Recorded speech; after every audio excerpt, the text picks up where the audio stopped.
Okay. So the next chapter that we are going to start, that is investigation and due diligence. Investigation and due diligence.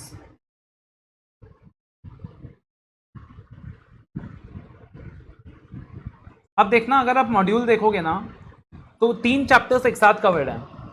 One is investigation, another is due diligence, and third is the forensic accounting.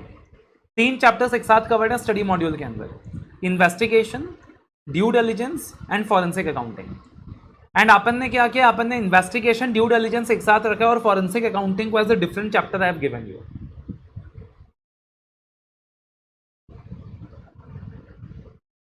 Just a second.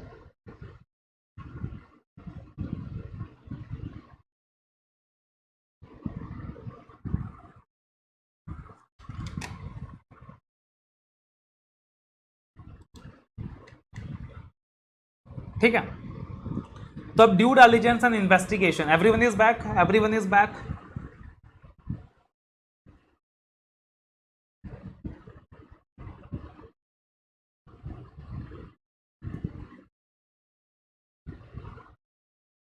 Okay, so अब देखना sir, due diligence क्या है, investigation क्या है. First let us understand the meaning of the basic term. Basically आपको मैं बताऊं investigation का मतलब क्या होता है. टेल मी, इन्वेस्टिगेशन का मतलब क्या होता है. इन्वेस्टिगेशन का मतलब क्या होता है.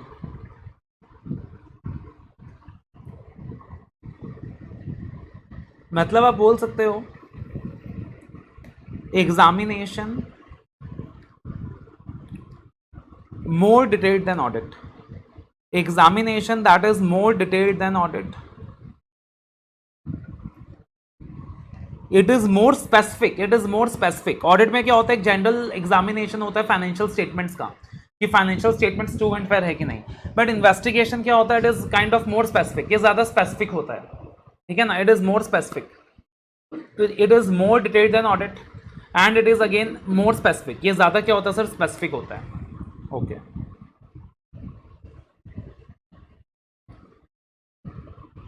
And basically, one of the objective is to find out about the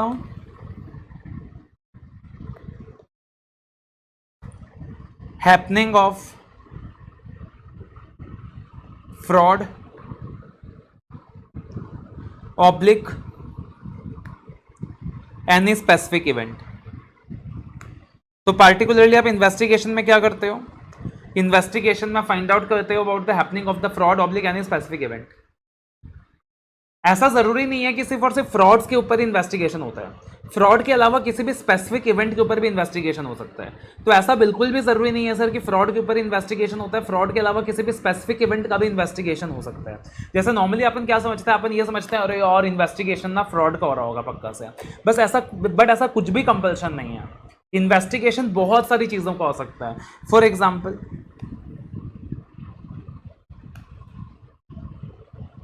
मान लो एबीसी लिमिटेड ने, ये एक पार्टनरशिप फर्म है basically, ABC limited and associates. इन्होंने ऑफर दिया है रिंकी को to be appointed as partner.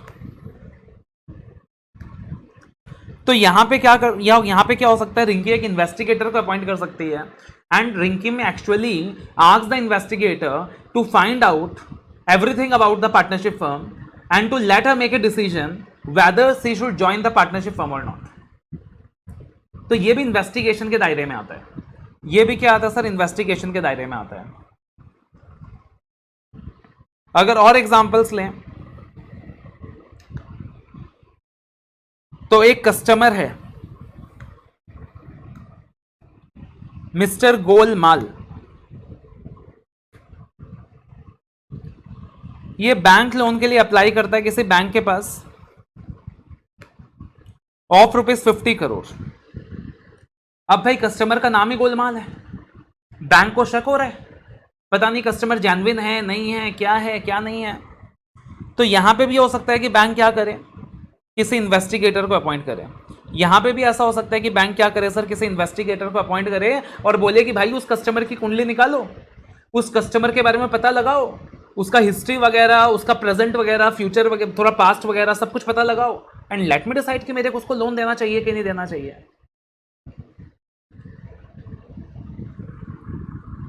एक और एग्जांपल लेते हैं.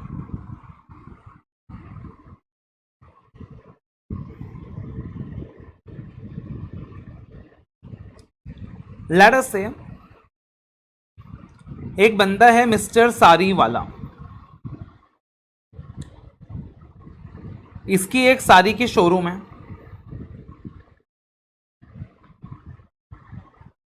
इसमें आग लग जाती है, भयानक सी आग लग जाती है. There is a fire incident.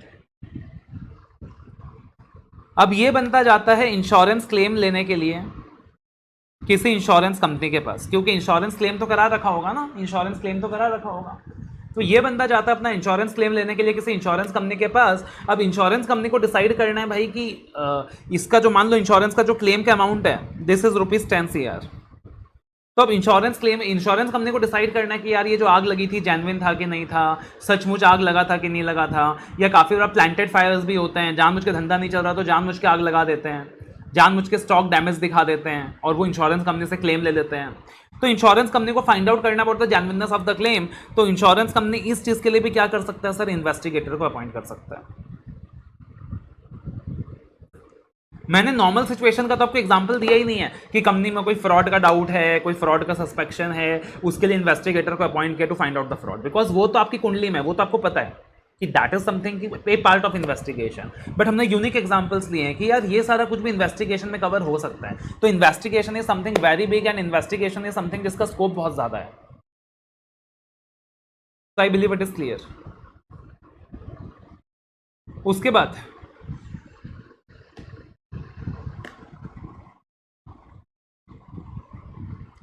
अगला वर्ड क्या यूज हो रहा है सर यहाँ पे, ड्यू डिलिजेंस. अगला वर्ड क्या यूज हो रहा है, ड्यू डिलिजेंस.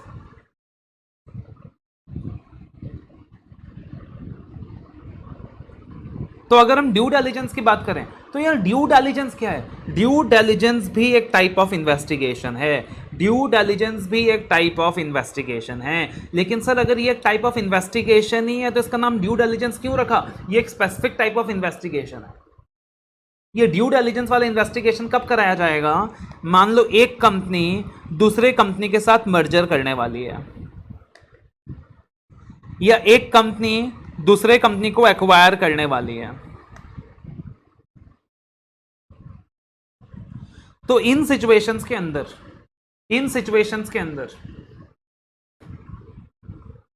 एक कंपनी क्या कराता है, ड्यू डिलिजेंस कराता है. एक कंपनी क्या कराता है, दूसरे कंपनी का ड्यू डिलिजेंस कराता है. बेसिकली इन्वेस्टिगेशन करवाता है, यार दूसरी कंपनी का कुंडली निकालो, दूसरी कंपनी के बारे में पता लगाओ, वो कंपनी कैसी है, उसका पास्ट परफॉर्मेंस कैसा है, उसका हिस्ट्री कैसा है, प्रमोटर्स का हिस्ट्री कैसा रहा है.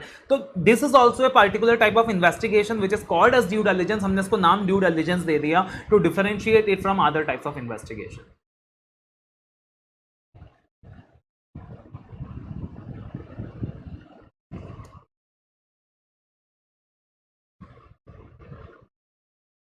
So this is what we call as due diligence.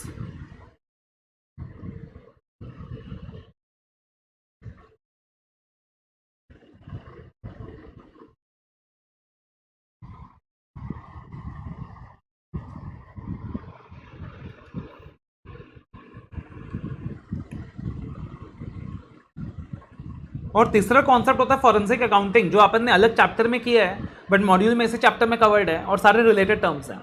तो फॉरेंसिक अकाउंटिंग का मतलब क्या होता है सर, फॉरेंसिक अकाउंटिंग भी एक प्रकार का इन्वेस्टिगेशन होता है but that is the investigation about frauds that is happening. तो फॉरेंसिक अकाउंटिंग भी एक प्रकार का इन्वेस्टिगेशन है but that is the investigation about the frauds that are happening. तो जो अलग अलग प्रकार के फ्रॉड्स हैं, जो फाइनेंशियल फ्रॉड्स हो रहे हैं, फाइनेंशियल फ्रॉड हुआ है कि नहीं उस चीज को पता लगाने के लिए फिर फॉरेंसिक अकाउंटिंग होता है, वहां पे फॉरेंसिक ऑडिट होता है.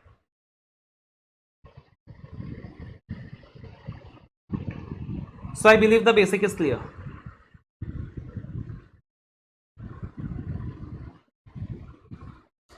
ओके. अब देखना सर ड्यू डिलिजेंस क्या है, इन्वेस्टिगेशन क्या है, ड्यू डिलिजेंस क्या है, इन्वेस्टिगेशन क्या है. ड्यू डिलिजेंस क्या है, सबसे पहले अपने को ड्यू डिलिजेंस का पार्ट करना, छोटा सा पार्ट है, फिर इन्वेस्टिगेशन का पार्ट करना है. तो सबसे पहले ड्यू डिलिजेंस क्या है सर, ड्यू डिलिजेंस भी एक इन्वेस्टिगेशन का ही प्रोसेस है जिसे इन्वेस्टर्स परफॉर्म करते हैं into the details of a potential investment such as examination of operations, and management and the verification of material facts. कि भाई साहब एक इन्वेस्टर किसी दूसरे बिजनेस में इन्वेस्ट करने वाला है, पैसा लगाने वाला है, एक बिजनेसमैन दूसरे बिजनेस को एक्वायर करने वाला है, तो उसको क्या करना है, अपने पोटेंशियल इन्वेस्टमेंट का डिटेल्स निकलवाना है। कंपनी का मैनेजमेंट अच्छे से हो रहा है कि नहीं, कंपनी का ऑपरेशंस अच्छे से हो रहा है कि नहीं, उन चीज़ों का पता लगाना है, मटेरियल फैक्ट्स का पता लगाना है, तो उसे ड्यू डिलिजेंस बोलते हैं। और ड्यू डिलिजेंस नॉर्मली कौन कौन से केसेस में होता है, जैसे कि I told you corporate restructuring, या फिर it can happen in case of venture capital financing, या फिर it can also happen in lending arrangements, या फिर it can also happen in leveraged buyouts, it can also happen in leveraged buyouts, it can also happen in public offerings, it can also happen in disinvestment, it can also happen in case of corporatization, it can also happen in case of corporatization। तो ये अलग अलग situations है जहां due diligence perform की जा सकती है, ठीक है। तो यहां पे सबसे पहले क्या बोला सर, कॉर्पोरेट रिस्ट्रक्चरिंग के केस में हो सकता है। कॉर्पोरेट रिस्ट्रक्चरिंग आई थिंक आप सबको पता है कि क्या है। उसके बाद वेंचर कैपिटल फाइनेंसिंग हो सकती है सर। उसके बाद लिवरेज्ड बाय आउट्स भी है, लैंडिंग भी है। लिवरेज्ड बाय आउट्स का मतलब क्या होता है, what do you mean by leveraged buyouts, comment करके बताना कोई, what do you mean by leveraged buyouts. Leveraged buyouts का मतलब क्या होता है,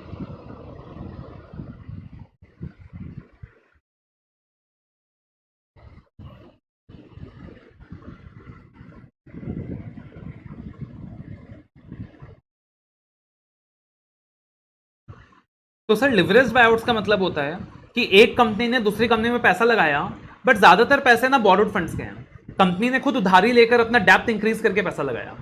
तो कंपनी ने बाहर से पैसे बोरो किए और बाहर से पैसा बोरो करके कंपनी क्या कर रही है, दूसरे कंपनी में स्टेक एक्वायर कर रही है। तो रिस्क बहुत ज्यादा है कि भाई साहब आप बाहर से पैसे ले रहे हो, बोरो कर रहे हो, उसका इंटरेस्ट पे करने वाले हो, और उसमें क्या करने वाले हो, आप उस पैसे से एक्विजिशन करने वाले हो। सो वहां ड्यू डिलिजेंस वगैरह कराया जा सकता है।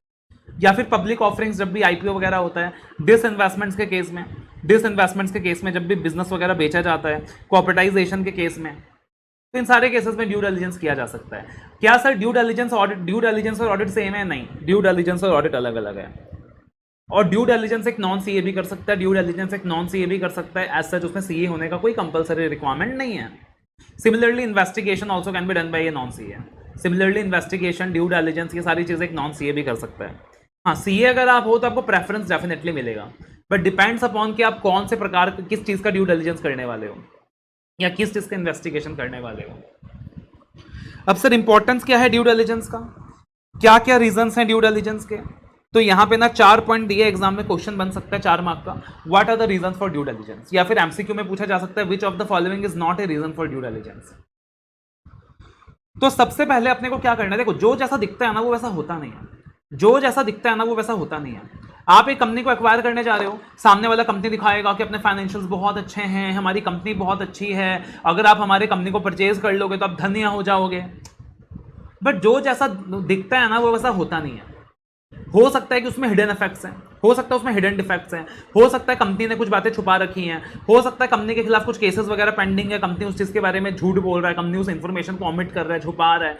तो ड्यू डिलिजेंस का ऑब्जेक्टिव क्या है, to confirm that the business is what it appear to be, to confirm that the business is what it appear to be. जैसे वैसे आप बहुत ही बिगड़ेल किस्म के इंसान हो, लेकिन जब शादी के रिश्ते के लिए जाते हो तो भाई साहब अपने आप को एकदम शरीफ, एकदम इनोसेंट, अपने एकदम स्वीट सा प्रोजेक्ट करते हो, लेकिन आप जैसे दिख रहे हो वैसे हो नहीं। तो सामने वाला उसका क्या करा सकता है, ड्यू डिलिजेंस करा सकता है टू फाइंड आउट कि आप जैसे दिख रहे हो वैसे ही हो कि नहीं हो। तो ड्यू डिलिजेंस कराया जा सकता है to find out, to confirm whether the business is what it appears to B.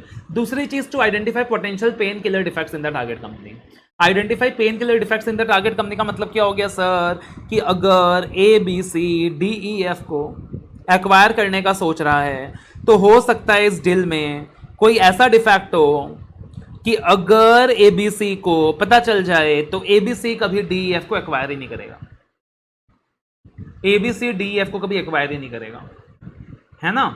तो पता चला कि भाई साहब कंपनी के कुछ लिटिगेशन है और कंपनी ने उस लिटिगेशन के बारे में डिस्क्लोजर ही नहीं दिया, और लिटिगेशन इतने भारी भरकम है कि कंपनी अगर केस हार गई तो गोइंग कंसर्न खतरे में आ सकता है, कंपनी बंद हो सकती है, और कंपनी ने उन केसेस के बारे में इंफॉर्मेशन छुपा रखा है। तो ये क्या हो गया, this are defects in the target company, जिसके बारे में टारगेट कंपनी ने आपको बताया नहीं है, छुपा रहे हो। तो आप ड्यू डिलिजेंस कराओगे किस चीज के लिए, to identify potential deal killer defects in the target company and avoid a bad business transaction. तीसरी चीज, आपको इंफॉर्मेशन गेन करनी है, बिकॉज यार ठीक है, आपको जब आप एक्विजिशन करोगे, मर्जर्स करोगे, तो आपको एसेट्स का वैल्यूएशन करना होगा, आपको नेगोशिएशन करना होगा कि किस प्राइस में डील होगी, तो आप इंफॉर्मेशन निकालना चाहते हो। देखो सिंपल सी चीज है, सामने वाले में जितना कमी रहेगा ना उतना वैल्यूएशन नीचे चला जाएगा। सामने वाले के बारे में आप जो भी कमियां निकाल पाओगे ना, तो अकॉर्डिंगली आप क्या कर सकते हो, वैल्यूएशन का प्राइस नीचे कर सकते हो। तो जितना हो सके उतना इंफॉर्मेशन गेन करो, जितना हो सकता है उतना इंफॉर्मेशन गेन करो, है ना, जितना हो सके उतना इंफॉर्मेशन गेन करो, ताकि क्या किया जा सके नेगोशिएशंस किया जा सके, प्राइसिंग के ऊपर नेगोशिएशंस किया जा सके, एसेट्स का वैल्यूएशन किया जा सके। And finally to verify whether the transaction complies with the investment और एक्विजिशन क्राइटेरिया, कि जो भी ट्रांजैक्शन है वो इन्वेस्टमेंट क्राइटेरिया को कंप्लाई कर रहा है कि नहीं, जो भी ट्रांजैक्शन है वो एक्विजिशन क्राइटेरिया को कंप्लाई कर रहा है कि नहीं कर रहा। मान लो कुछ रिक्वायरमेंट है ट्रांजैक्शन का, कुछ मिनिमम सेट ऑफ रिक्वायरमेंट है, कोई लॉ की रिक्वायरमेंट है, तो वो सारा कंप्लाई हो रहा है कि नहीं। That is different.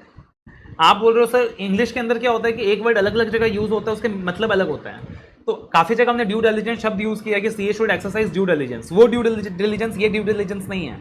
वो ड्यू डिलिजेंस का मतलब यही है कि भाई समझ बुझ से काम करो, स्केप्टिसिज्म एक्सरसाइज करो। This is a complete concept of due diligence, कि अगर एक कंपनी दूसरे कंपनी को एक्वायर कर रहा है, कोई लिवरेजिंग बाय आउट हो रहा है, कोई कॉर्पोरेट रिस्ट्रक्चरिंग हो रहा है, तो आपको अपॉइंट किया जा सकता है to do the due diligence. तो इसका मतलब अलग है।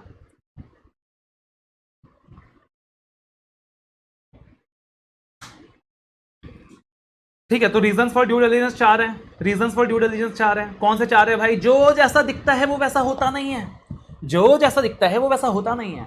तो अपने को कंफर्म करने का है business is what it appears to B.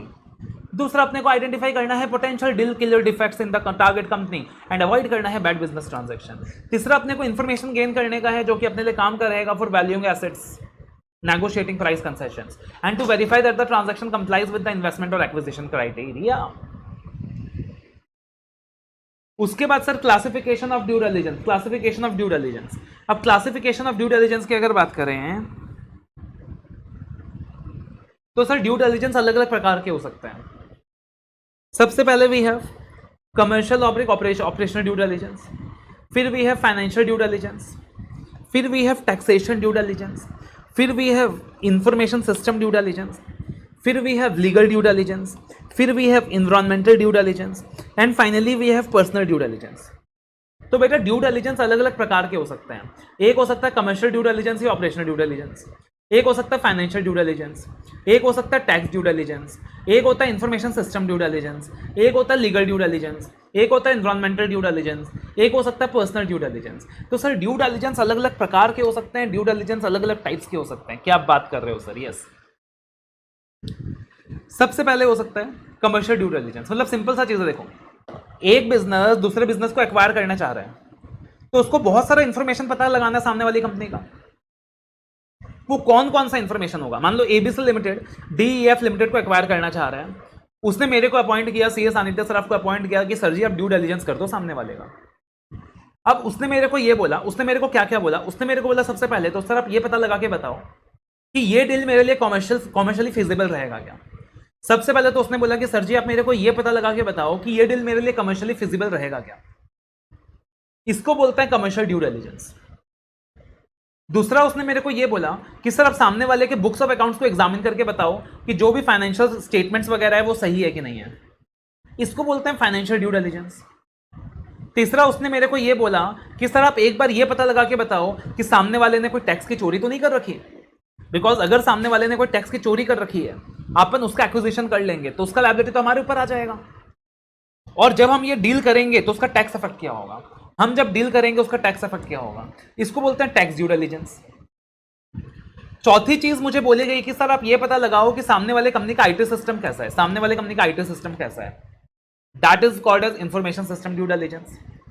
फिर मेरे को बोला गया सर जी आप तो ये पता लगा के बताओ कि जो भी सामने वाला एंटिटी है वो लॉ रेगुलेशन कंप्लाई कर रहा है कि नहीं, जो भी सामने वाला एंटिटी है वो लॉ रेगुलेशन कंप्लाई कर रहा है कि नहीं। इसको बोला गया लीगल ड्यू डिलिजेंस। इसको बोला गया लीगल ड्यू डिलिजेंस। ठीक है जी, इसको क्या बोला गया? Legal due diligence.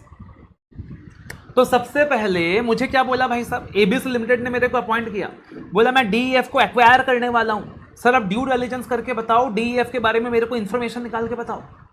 सबसे पहली चीज मेरे को ये बताओ कि जो डील है कमर्शियली फिजिबल है कि नहीं है। इसको कौन सा ड्यू डिलिजेंस का नाम दे दिया? Commercial due diligence.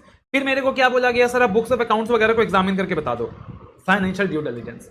फिर मेरे को बोला गया, सर जी आप तो ये पता करके बता दो सामने वाले ने टैक्स की चोरी तो नहीं की है, tax effect of acquisition merger वगैरह पता करके बता दो, इसको बोला टैक्सेशन ड्यू डिलिजेंस।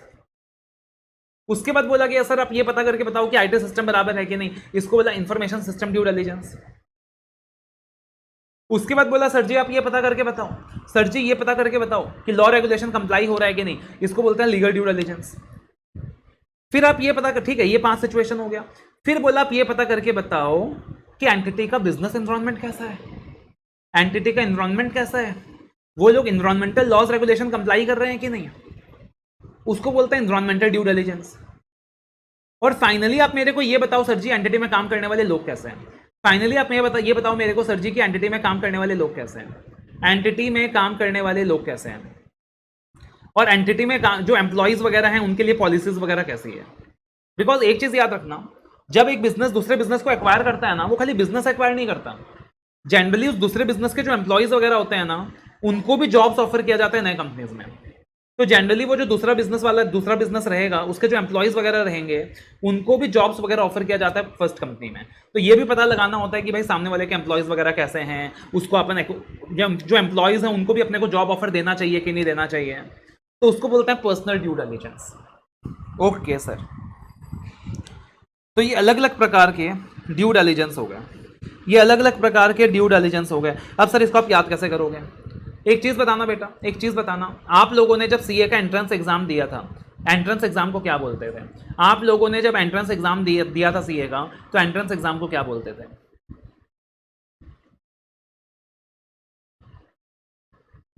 बताना क्या बोलते थे?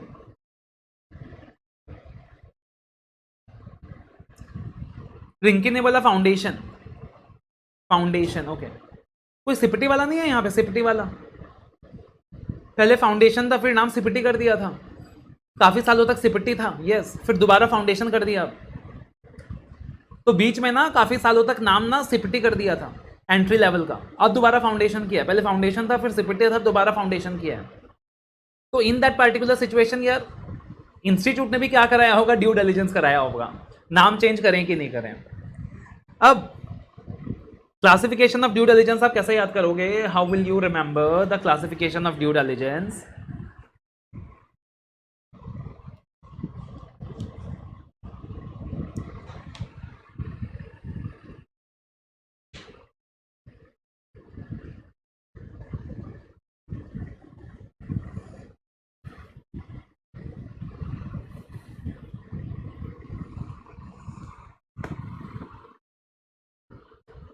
सीपीटी फाइल, आजकल बहुत सारे मूवीज निकल रहे हैं ना, कश्मीर फाइल्स ये वो, तो यहां पे CPT file. Classification of due diligence कैसे याद करोगे? CPT file, CPT file. Now what is CPT file? C for commercial due diligence, P for personal due diligence, C for tax due diligence, T for tax due diligence. तो C से क्या हो गया? Commercial due diligence, या फिर सी से commercial due diligence, operational due diligence. P से क्या हो गया sir? Personal due diligence. T से क्या हो गया sir? Tax due diligence. F से क्या हो गया? Financial due diligence. आई से क्या हो गया sir? Information system due diligence. L से क्या हो गया सर? Legal due diligence. और ई से हो गया एनवायरमेंटल ड्यू डिलिजेंस। तो क्लासिफिकेशन ऑफ ड्यू डिलिजेंस कैसे याद किया बेटा आपने? CPT file, CPT file. What is CPT file? C for commercial due diligence, P for personal due diligence, T for tax due diligence, F for financial due diligence, I for information system due diligence, L for legal due diligence, and E for environmental due diligence. Okay sir. तो सबसे पहले C for commercial due diligence. So this is the evaluation from the commercial, strategic and operational perspective. This is the evaluation from the commercial, strategic and operational perspective. कि boss ये decision अपने लिए commercially feasible होने वाला है कि नहीं, इससे अपने को सिनर्जी का बेनिफिट मिलेगा कि नहीं मिलेगा, कुछ ऑपरेशनल सिनर्जीज वगैरह क्रिएट होंगी कि नहीं होंगी। उसके बाद पी से पर्सनल ड्यू डिलिजेंस। तो पर्सनल ड्यू डिलिजेंस में क्या होगा? It is carried out to ascertain that the entities personal policies are in line जो भी एंटिटी के पर्सनल यानी एम्प्लॉयज को लेकर पॉलिसीज हैं वो बराबर है कि नहीं, या रिस्ट्रक्चरिंग के बाद उनको चेंज करना चाहिए। और इसके अंदर एक चीज और भी आता है कि जो एंटिटी के पर्सनल है वो हॉनेस्ट है कि नहीं, कॉम्पिटेंट है कि नहीं। उसके बाद T for tax due diligence. Tax due diligence का मतलब आप टैक्स इफेक्ट देखोगे कि यार मर्जर एक्विजिशन का टैक्स इफेक्ट क्या है। इसके अंदर एक चीज और आता है जो यहाँ दिया नहीं है, आप ये भी देखते हो कि सामने वाले एंटिटी ने कुछ टैक्स का चोरी वगैरह तो नहीं कर रखा। एफ से फाइनेंशियल ड्यू डिलिजेंस मतलब involves the analysis of books of accounts and other information pertaining to financial matters of the entity. उसके बाद आई से information system due diligence, so it pertains to all the computer systems and related matters of the information. L से legal due diligence that is you know legal functioning वगैरह को देखना। और E से क्या हो गया sir, environmental due diligence. E से क्या हो गया sir, environmental due diligence. It is carried out to study the entities environment, its flexibility and adaptiveness to the required entity, to the acquirer entity.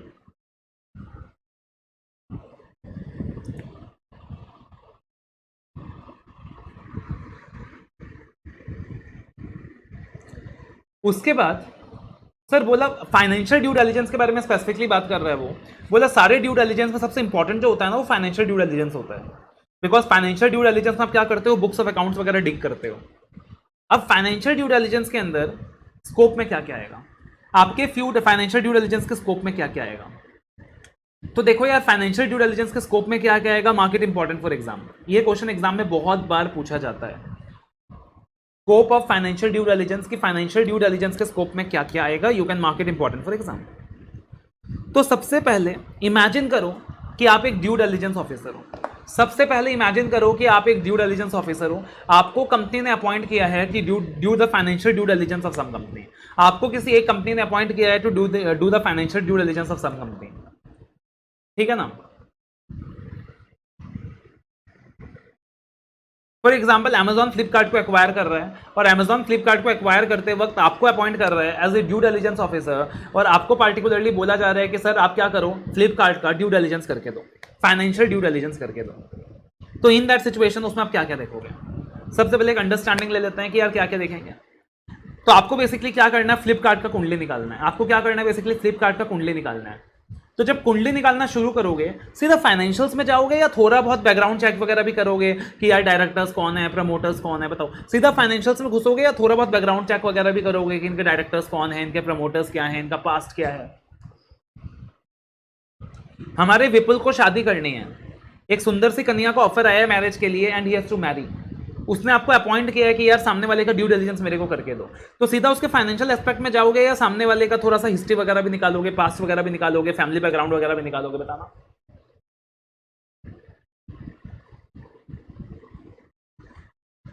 तो logical सा चीज है यार, थोड़ा बहुत कुंडली निकालोगे यार, यू नो कि फैमिली में कौन कौन है ये वो। तो सिमिलरली आप भी क्या करोगे, फाइनेंशियल ड्यू डिलिजेंस ऑफिसर भी क्या करेगा, सबसे पहले ना जो भी टारगेट कंपनी है उसके हिस्ट्री को देखेगा, प्रमोटर्स के बैकग्राउंड को देखेगा, कंपनी की कुंडली निकालेगा, कंपनी का हिस्ट्री क्या है, कंपनी का बैकग्राउंड क्या है, प्रमोटर्स का बैकग्राउंड क्या है, प्रमोटर्स का हिस्ट्री क्या है। पता चला कि भाई सब जो प्रमोटर्स हैं कंपनी के वो पहले अब्रॉड में कांड करके आए हैं, अब्रॉड में फ्रॉड करके आए हैं, अब इंडिया में प्रमोटर्स बन के बैठे हैं। कंपनी का पास्ट क्या रहा है, कंपनी ने पास्ट में क्या क्या किया है, राइट। तो वो सारी चीजें देखी जाएंगी। उसके अलावा आप ये देखोगे अकाउंटिंग पॉलिसीज बराबर है कि नहीं है, आप ये देखोगे फाइनेंशियल स्टेटमेंट्स को रिव्यू करोगे, फाइनेंशियल स्टेटमेंट्स प्रॉपर है कि नहीं है, प्रॉफिट्स वगैरह सही है कि नहीं, एसेट्स लायबिलिटीज वो सारा। आप टैक्सेशन वाला पार्ट भी देखोगे, फाइनेंशियल ड्यू डिलिजेंस के अंदर टैक्सेशन वाला पार्ट भी आता है। भले ही टैक्सेशन ड्यू डिलिजेंस अलग है बट फाइनेंशियल ड्यू डिलिजेंस के अंदर भी टैक्सेशन वाला पार्ट आता है कि आप टैक्स वगैरह भी देखोगे कि सामने वाले ने टैक्स की चोरी तो नहीं की है, टैक्स का इफेक्ट क्या होने वाला है। फिर आप सामने वाले के कैश फ्लोज देखोगे, अपने को किससे मतलब है, मनी से मतलब है, अपने को मनी से मतलब है, हर बिजनेस को मनी से मतलब होता है। तो सामने वाले के फाइनेंशियल्स को देखना है, सामने वाले के कैश फ्लोज को देखना है, सामने वाले के फाइनेंशियल्स को देखना है, सामने वाले के कैश फ्लोज को देखना है। ये तो आपने अभी तक का प्रेजेंट असेसमेंट किया, ये तो अभी तक आपने प्रेजेंट असेसमेंट किया। एक चीज बताना, एक कंपनी जब दूसरे कंपनी को एक्वायर करेगा तो वो खाली उसके प्रेजेंट में इंटरेस्टेड है या फ्यूचर में भी इंटरेस्टेड है। तुम अगर किसी से शादी करोगे तो खाली उसका प्रेजेंट देखोगे या उसका फ्यूचर पोटेंशियल भी देखोगे कि फ्यूचर में ये बंदा या बंदी क्या कर सकती है या क्या कर सकता है। बताना, खाली प्रेजेंट में इंटरेस्ट रहेगा तुम्हारा या फ्यूचर में भी रहेगा। एक तो तुम लोग कमेंट नहीं करते हो यार, मजा नहीं आता है। मतलब अगले क्लास से जो लोग वीडियोस ऑन नहीं करेंगे ना उनको लेक्चर से बाहर निकाल दूंगा, और जो लोग कमेंट नहीं करेंगे उनको भी। तो future, you are interested in the future as well. तो यहाँ पे यार आप फाइनेंशियल प्रोजेक्शंस भी बनाते हो, आप फाइनेंशियल प्रोजेक्शंस भी लेते हो, आप टारगेट कंपनी को ये भी बोलते हो as a due diligence officer कि मेरे को ना एक फाइनेंशियल प्रोजेक्शन बना के दे कि आने वाले 4 साल में 5 साल में तो कितना प्रॉफिट कमा सकता है। फिर आप ये भी देखते हो कि सामने वाले के एम्प्लॉयज कैसे हैं, सामने वाले के मैनेजमेंट में कौन कौन है, और लॉ रेगुलेशन वगैरह उसने कंप्लाई किया है कि नहीं, लॉ रेगुलेशन वगैरह उसने कंप्लाई किया है कि नहीं। बिकॉज यार पता चला लेट अस से तुम जिससे शादी कर रहे हो वो एक मर्डरर है, उसने लॉ रेगुलेशन कंप्लाई किया नहीं है, तुम्हारी फैमिली में आ गया, तो उसका इंप्लीकेशन तुम्हारे ऊपर भी आएगा कि नहीं आएगा। तो अगर एक कंपनी दूसरे कंपनी को एक्वायर कर रही है और दूसरे कंपनी ने लॉ रेगुलेशन वगैरह कंप्लाई नहीं किया तो उसका इंप्लीकेशन तुम्हारे ऊपर आएगा। अब तुम एक्वायर कर रहे हो उस कंपनी को, तो उसका हर्जाना तुम्हें भुगतना होगा।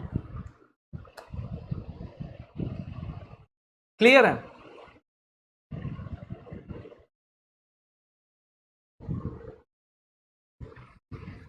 Okay sir.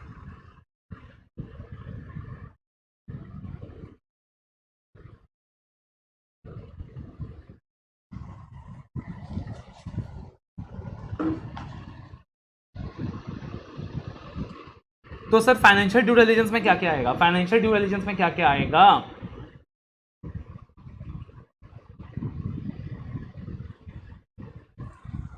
अब देखना याद कैसे करोगे, एक बताना लॉजिकल अंडरस्टैंडिंग बैठा कि नहीं बैठा, एक लॉजिकल अंडरस्टैंडिंग बैठा कि नहीं बैठा कि हाँ भाई फाइनेंशियल ड्यू डिलिजेंस में क्या क्या आएगा।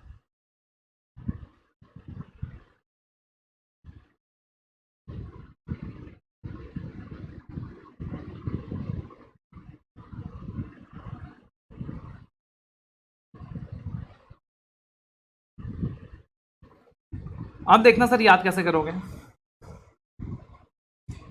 आप कौन हो? आप एक ड्यू डिलिजेंस ऑफिसर हो। आप कौन हो सर? आप एक ड्यू डिलिजेंस ऑफिसर हो, है ना, आप एक ड्यू डिलिजेंस ऑफिसर में हो। आप थोड़ा सा रात को थक हार के, आदमी रात को थक हार के कहाँ जाता है बताना, आदमी रात को थक हार के कहाँ जाता है, आदमी रात को थक हार के कहाँ जाता है? टेल मी, कमेंट करके बताओ। सिद्धेश ने बोला क्या बात है सिद्धेश, लगता है बहुत सही एक्सपीरियंस है भाई। रिंकी बोल रही है घर पे जाता है, ठीक है ना, फहीम भी बोल रहा है घर पे जाता है, बट असली भावना तो सिद्धेश ने समझा है। सिद्धेश बुक के नीचे का नोट देख के बोल रहे हो या फिर सच में बोल रहे हो, जेन्युइनली जो लगा? तो भाई आदमी थक हार के लास्ट में बार में जाता है, कहां जाता है? बार में जाता है। तो आप भी कहां गए? बार में गए। आप भी कहां गए? बार में गए। बिल्कुल सही बोला, आप भी कहां गए? बार में गए। आपने जब बार में गए, आप जब बार में गए आपने देखा वहां टीसीएस का फाइनेंशियल मैनेजर बैठा है। आप जब बार में गए आपने देखा वहां टीसीएस का फाइनेंशियल मैनेजर बैठा है। आपने क्या देखा कि टीसीएस का फाइनेंशियल मैनेजर बैठा है। आप जब बार में गए आपने देखा कि सर टीसीएस का फाइनेंशियल मैनेजर बैठा है और वो बहुत परेशान है बिकॉज टीसीएस में ना स्टैट्यूटरी कंप्लायंसेस नहीं हो रहे हैं। आपने देखा, अब जब बार में गए आपने देखा कि बार में टीसीएस का कौन बैठा है? फाइनेंशियल मैनेजर बैठा है, और वो बहुत परेशान है क्योंकि टीसीएस में स्टैट्यूटरी कंप्लायंसेस नहीं हो रहे। वो बहुत परेशान है क्योंकि टीसीएस में स्टैट्यूटरी कंप्लायंसेस नहीं हो रहे।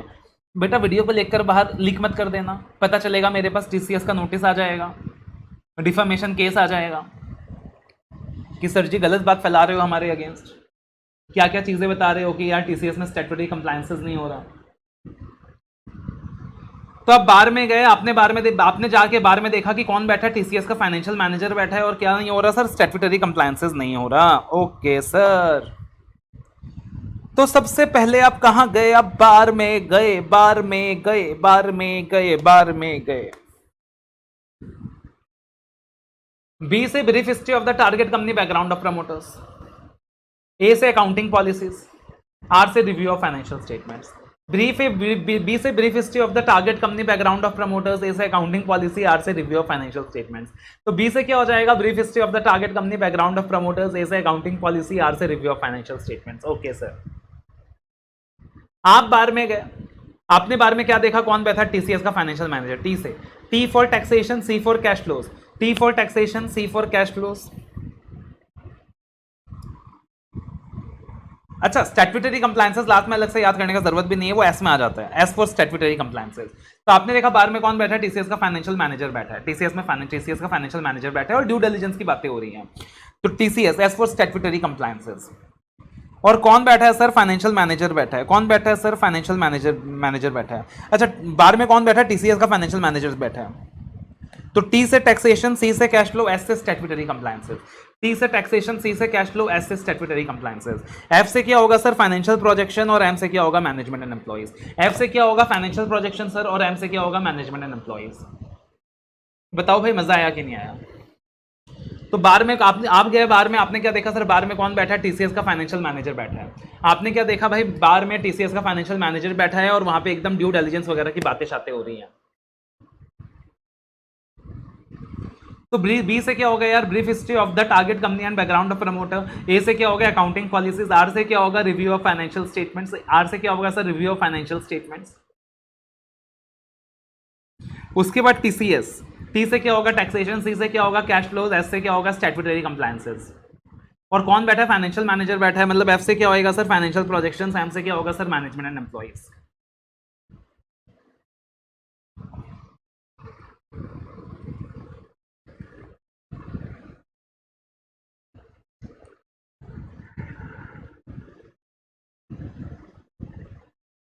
ओके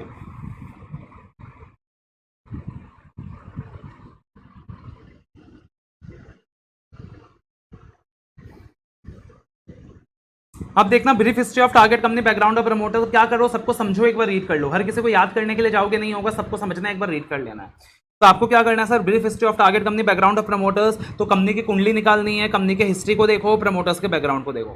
कंपनी के हिस्ट्री को देखो, प्रमोटर्स के बैकग्राउंड को देखो, डिटेल्स देखो, कंपनी कैसे सेटअप हुआ था, ओरिजिनल प्रमोटर्स कौन कौन थे, कभी भी कुछ कंपनी में टर्निंग पॉइंट आया था।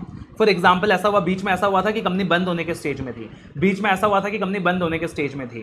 फिर कंपनी ने क्या क्या सर्वाइवल स्ट्रैटेजीज अडॉप्ट करे थे, कंपनी ने क्या क्या सर्वाइवल स्ट्रैटेजीज अडॉप्ट करे थे, कंपनी का रेवेन्यू शेयर क्या था, कंपनी का रेवेन्यू शेयर क्या था, प्रोडक्ट लाइफ साइकिल वगैरह क्या है, ये सारी चीजें। और आपको क्या करना है? जो भी टारगेट का बिजनेस है उसके प्रोडक्ट के बारे में इंक्वायर करना है, मार्केट्स के बारे में, सप्लायर्स के बारे में, एक्सपेंसेस के बारे में, ऑपरेशंस के बारे में। फिर अकाउंटिंग पॉलिसीज। तो अकाउंटिंग पॉलिसी की बेटा जब भी बात करें स्टैंडर्ड्स पर, कि एक चीज समझ में आ गया होगा कि अकाउंटिंग पॉलिसी वर्ड देखते ही 2 पॉइंट दिमाग में आना चाहिए। अकाउंटिंग पॉलिसी अप्रोप्रिएट है कि नहीं, कंसिस्टेंट है कि नहीं, अकाउंटिंग पॉलिसी अप्रोप्रिएट है कि नहीं, कंसिस्टेंट है कि नहीं, तो वही चीजें यहाँ पे आ जाएगा। फिर उसके बाद क्या होगा सर? आर से रिव्यू ऑफ फाइनेंशियल स्टेटमेंट्स। उसके बाद क्या होगा सर? आर से रिव्यू ऑफ फाइनेंशियल स्टेटमेंट्स। आपको रिव्यू करना है whether the financial statements of the target company has been prepared as per the statute, as per the laws, as per the regulation, as per the accounting standards. आपको क्या करना है sir? Accountant को review करना है operating results of the target company. Financial statements में आपका focus किस में रहेगा? सोचो, प्रॉफिट्स में रहेगा, और किस में रहेगा सर? एसेट्स में रहेगा, और किस में रहेगा सर? लायबिलिटीज में रहेगा। ये तो नॉर्मल चीजें हो गई, ये तो नॉर्मल चीजें हो गई, मतलब ये तो यार बच्चा बच्चा लिख देगा बना के। अब अपने को स्पेशल चीजों में फोकस करना है। अपना फोकस किस में रहेगा सर? एक्स्ट्राऑर्डिनरी आइटम्स में रहेगा। किस में रहेगा सर? एक्स्ट्राऑर्डिनरी आइटम्स में रहेगा। और अपना फोकस किस में रहेगा sir? Hidden assets, hidden liabilities. और अपना फोकस किस में रहेगा sir? Hidden assets, hidden liabilities. हो सकता है टारगेट कंपनी ने सारे एसेट्स डिस्क्लोज ना किए हो सकता है टारगेट कंपनीज ने सारी लायबिलिटीज का डिस्क्लोजर ना दिया हो। तो आपको क्या रिव्यू करना है भाई साहब? Hidden assets, hidden liabilities, hidden assets, hidden liabilities.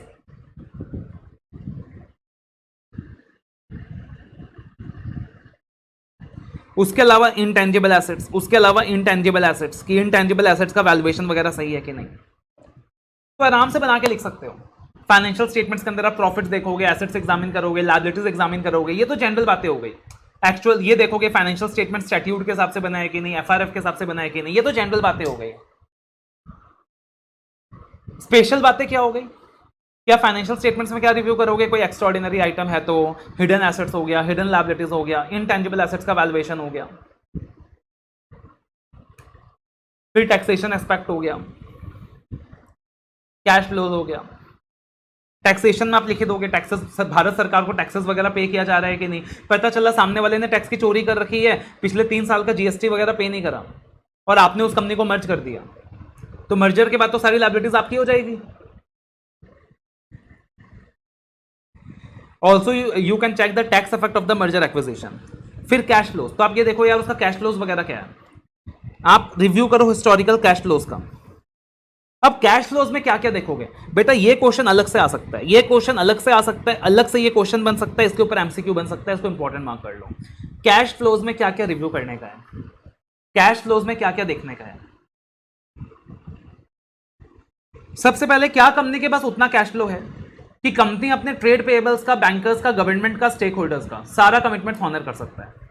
क्या कंपनी के पास उतना कैश फ्लो है कि कंपनी अपने ट्रेड पेएबल्स का, बैंकर्स का, गवर्नमेंट का, स्टेक होल्डर्स का सारा कमिटमेंट क्या कर सकता है, ऑनर कर सकता है। ठीक है जी। उसके बाद कंपनी कितना जल्दी अपने ट्रेड रिसीवेबल्स को और इन्वेंट्रीज को कैश में कन्वर्ट कर सकता है। कंपनी कितनी जल्दी अपने ट्रेड रिसीवेबल्स और इन्वेंट्रीज को कैश में कन्वर्ट कर सकता है। बिकॉज जितना जल्दी कंपनी अपने इन्वेंट्री को कैश में कन्वर्ट कर पा रहा है, मतलब उसका माल उतना फ्रिक्वेंटली बिक रहा है। जितना जल्दी कंपनी अपने ट्रेड रिसीवेबल को कैश में कन्वर्ट कर पा रहा है, उसका मतलब क्रेडिट उतना कम है, क्रेडिट पीरियड उतना कम है। तो these are positive indications for any company. तीसरी चीज, कंपनी अपने फंड्स को कैसे डिप्लॉय कर रहा है। कंपनी अपने फंड्स को कैसे डिप्लॉय कर रहा है, पता चला 1 करोड़ का कैश रखा हुआ है, सूटकेस में रखा हुआ है, कुछ यूज नहीं हो रहा।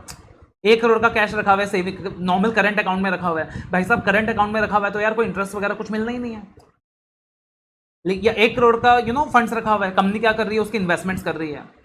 कंपनी उसका इन्वेस्टमेंट्स वगैरह कर रहा है, मार्केट में पैसा लगा रहा है, पोर्टफोलियो मैनेजर्स को एंगेज करके रखा है। तो दोज आर पॉजिटिव सिग्नल्स कि कंपनी अपने फंड्स को अच्छे से डिप्लॉय कर रहा है। चौथी चीज, कंपनी का इन्वेस्टमेंट पैटर्न क्या है और वो इजिली रियलाइजेबल है क्या। चौथी चीज, कंपनी का इन्वेस्टमेंट पैटर्न क्या है और वो इजिली रियलाइजेबल है क्या। कंपनी का इन्वेस्टमेंट पैटर्न क्या है और वो इजिली रियलाइजेबल है क्या। और पांचवी चीज, are there any funds lying idle. Are there any funds lying idle, कुछ भी फंड्स वगैरह आइडल पर है क्या। ऐसा तो नहीं कि फंड्स वगैरह आइडल रखा हुआ है, बिकॉज कोई भी प्रूडेंट बिजनेसमैन, कोई भी समझदार बिजनेसमैन अपने फंड्स को आइडल नहीं रखता भाई साहब, वो कुछ ना कुछ उससे यूसेज करते रहता है। तो कैश फ्लोज में ये सारे पॉइंट्स हो जाएंगे। एक बार रिपीट करना क्या क्या होएगा, एक बार रिपीट करना क्या क्या होएगा। एक तो तुम लोग यार एकदम जिद्दी ठोट हो, वीडियो ऑन नहीं करते हो ताकि तुम लोग, मुझे पता ना चले तुम्हारी चोरी का कि तुम लोग साथ में रीड नहीं कर रहे हो। तो कैश फ्लोज में क्या होएगा, सबसे पहले आप क्या देखोगे, क्या कंपनी के पास उतना कैश फ्लो है, क्या कंपनी के पास उतना कैश फ्लो है कि वो अपने ट्रेड रिसीवेबल्स को, अपने बैंकर्स को, अपने स्टेक होल्डर्स को पे कर पाएगा। क्या कंपनी अपने ट्रेड रिसीवेबल्स और इन्वेंट्री को कन्वर्ट कर पाएगी। कंपनी कैसे अपने फंड्स का डिप्लॉयमेंट कर रही है, कंपनी का इन्वेस्टमेंट पैटर्न क्या है, रियलाइजेबल है कि नहीं है, और are there any funds lying idol.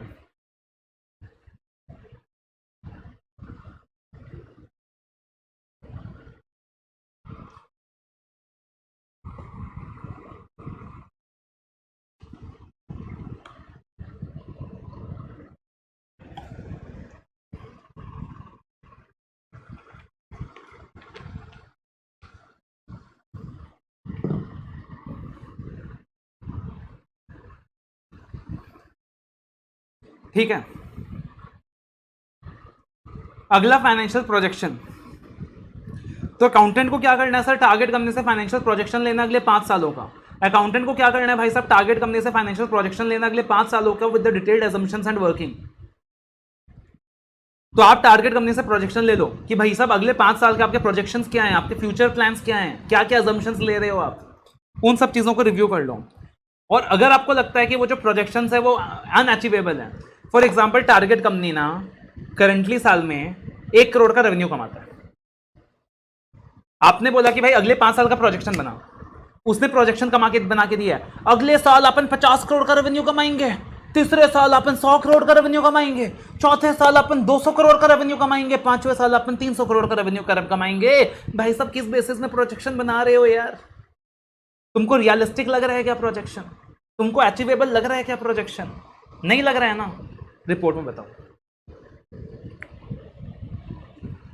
अगली चीज मैनेजमेंट एंड एम्प्लॉइज, अगली चीज management and employees. Okay sir, management employees. तो यहां पे आप क्या देखोगे, कंपनी के जो की एम्प्लॉइज है, सबसे पहले आप कंपनी के की एम्प्लॉइज आइडेंटिफाई करो। कंपनी के की एम्प्लॉइज कौन है, की एम्प्लॉइज क्यों आइडेंटिफाई कर रहे हो पता है भाई साहब, कोई भी कंपनी अगर दूसरे कंपनी को एक्वायर करता है ना, वो उसके की एम्प्लॉइज को छोड़ना नहीं चाहता, वो उसके की एम्प्लॉइज को हर हाल में कंटिन्यू करना चाहता है, अपने पास लाना चाहता है, बिकॉज काफी कस्टमर्स ऐसे होते हैं जो की एम्प्लॉइज को देखकर आते हैं। तो आप की एम्प्लॉइज को आइडेंटिफाई करो, एक आप क्या करो, की एम्प्लॉइज को आइडेंटिफाई करो कि हाँ यार की एम्प्लॉइज क्या है। फॉर एग्जांपल एक कोचिंग इंस्टीट्यूट दूसरे कोचिंग इंस्टीट्यूट को एक्वायर करता है, तो वो क्या देखता है यार, की टीचर्स कौन है, जो की टीचर्स है उनको कभी भी छोड़ना नहीं है, उनको लेके आना है। अगर वो चले जाएंगे तो बच्चा भी चला जाएगा। तो उसी तरीके से बिजनेस में है कि यार जो की एम्प्लॉयज है उनको आइडेंटिफाई करो, और उसके अलावा जो भी एम्प्लॉय रिलेटेड लॉज है, जो भी एम्प्लॉय रिलेटेड लॉज है, जैसे ग्रेट्युटी हो गया, प्रोविडेंट फंड हो गया, ईएसआई हो गया, बोनस हो गया, वो सारा कंप्लाई हो रहा है कि नहीं, वो सारा कंप्लाई हो रहा है कि नहीं। This is what you have to see here.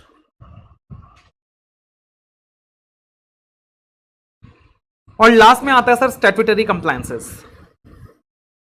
Obtain करो list of laws oblique statutes that are applicable to the company. सबसे पहले एक लिस्ट बना लो, सबसे पहले एक लिस्ट बना लो भाई सब एंटिटी के ऊपर कौन से लॉज रेगुलेशन एप्लीकेबल है, और फिर देखो एक एक करके टिक मारते जाओ। पहले एक लिस्ट बना लो कौन कौन सा लॉज रेगुलेशन एप्लीकेबल है, फिर एक टिक मारते जाओ। अच्छा भाई ये कंप्लाई हो रहा है, ये कंप्लाई हो रहा है, ये कंप्लाई नहीं हो रहा, ये कंप्लाई हो रहा है, ये कंप्लाई नहीं हो रहा, ये कंप्लाई हो रहा है। और अगर नॉन कंप्लाई कर रही है कंपनी तो उसके ऊपर पेनल्टी वगैरह लग सकता है। तो फिर जो भी पेनल्टी वगैरह लगेगा उसको क्वांटिफाई करो, जो भी पेनल्टी वगैरह लगेगा उसको क्वांटिफाई करो। फॉर एग्जांपल आपने देखा कि टारगेट कंपनी ना एनवायरमेंटल लॉ रेगुलेशन कंप्लाई नहीं कर रहा, आपने देखा कि टारगेट कंपनी जो है चाइल्ड लेबर एंगेज कर रहा है, तो इन दैट पार्टिकुलर सिचुएशन फिर लॉ फाइन्स वगैरह लगेगा। अब अल्टीमेटली आप क्या कर रहे हो, उस कंपनी को एक्वायर कर रहे हो, तो वो फाइन्स पेनल्टीज तो आपको ही बियर करना पड़ेगा। तो ड्यू डिलिजेंस ऑफिसर वो सारी चीजें भी फिगर आउट करेगा। तो आप समझ लो बेटा, अगर आपको कभी जीवन में किसी कंपनी का ड्यू डिलिजेंस ऑफिसर बनाया जाए तो आपको ये सारी चीजें करनी है, आपको ये सारी चीजें करनी है।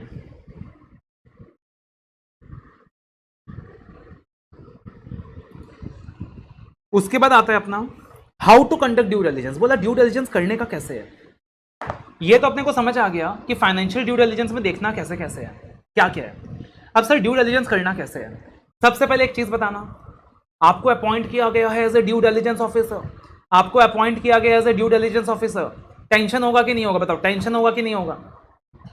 अरे यार ड्यू डिलिजेंस का असाइनमेंट आया है, टेंशन होगा कि नहीं होगा। टेंशन हो तो क्या करना चाहिए बताओ, टेंशन हो तो क्या करना चाहिए, टेंशन हो तो क्या करना चाहिए, टेंशन होगा कि नहीं होगा। आपको ड्यू डिलिजेंस अपॉइंट करने के लिए अपॉइंट किया गया, बताओ टेंशन होगा कि नहीं होगा, टेंशन होगा तो क्या करना चाहिए बताओ। टेल में टेंशन होगा तो क्या करना चाहिए। तुम लोग के लिए तो क्या करना चाहिए बताए, फेस टू फेस कंपलसरी कर देना चाहिए, ऑनलाइन का ऑप्शन ही बंद कर देना चाहिए। सिद्धेश इज एनीवेज, हमेशा बाहर में जाना है तुमको, बाहर के अलावा दुनिया में कुछ नहीं है। जैसे भाई टेंशन हो ना, ज्यादा टेंशन हो ना, बाहर में नहीं जाने का, गलत चीज है। टेंशन होगा ना, अनुलोम विलोम करो, एकदम अच्छे से सांस लो, गहरी सांस लो, दिमाग को शांत करो और ओपन माइंड से चीजें सोचो।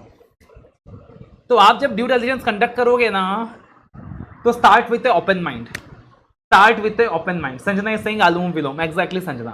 तो start with a open mind, open mind से काम चालू करो। उसके बाद देखो ड्यू डिलिजेंस करने प्रैक्टिकली आप अकेले नहीं जाओगे, आपको एक टीम चाहिएगा। आप सोच के देखोगे यार तुम निकम्मों की टीम लेकर चले जाओगे ड्यू डिलिजेंस करने तो क्या होगा। तुम सोच के देखो निकम्मों की टीम लेकर तुम ड्यू डिलिजेंस करने चले जाओगे तो क्या होगा। तो बोला get the best team of people, get the best team of people, एक बेस्ट टीम बनाओ।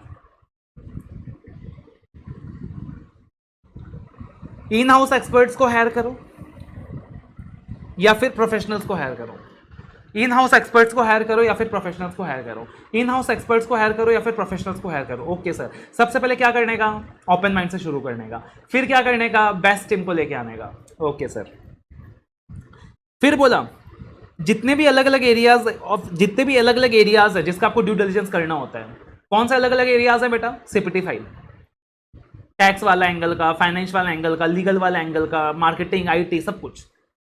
बोला get help in all areas, बोला सारे एरियाज में हेल्प लो। तुम भगवान नहीं हो, तुमको अलग अलग चीजों का ड्यू डिलिजेंस करना है, तुम भगवान नहीं हो कि तुम सारी चीजों का ड्यू डिलिजेंस कर लोगे। हेल्प लो भाई, तुमको फाइनेंशियल ड्यू डिलिजेंस करना है उसके लिए हेल्प लो, टैक्सेशन ड्यू डिलिजेंस करना है उसके लिए हेल्प लो, लीगल ड्यू डिलिजेंस करना है उसके लिए हेल्प लो, मार्केटिंग ड्यू डिलिजेंस करना है help low, IT due diligence करना है हेल्प लो, ताकि तुमको एक 360 डिग्री व्यू मिल सके एक्विजिशन कैंडिडेट का। क्या बात कर दी सर, क्या लैंग्वेज यूज किया इसे, मजा आ गया।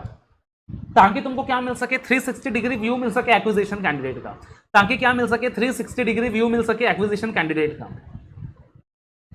फिर बोला और क्या करो ड्यू डिलिजेंस के लिए, बोला सर आपको क्या चाहिए, इन्फॉर्मेशन, आपको क्या चाहिए, इन्फॉर्मेशन। इन्फॉर्मेशन निकालने का बेस्ट तरीका क्या होता है बताना, किसी की कुंडली निकालनी है, किसी का इन्फॉर्मेशन निकालना है, तो बेस्ट तरीका क्या होता है।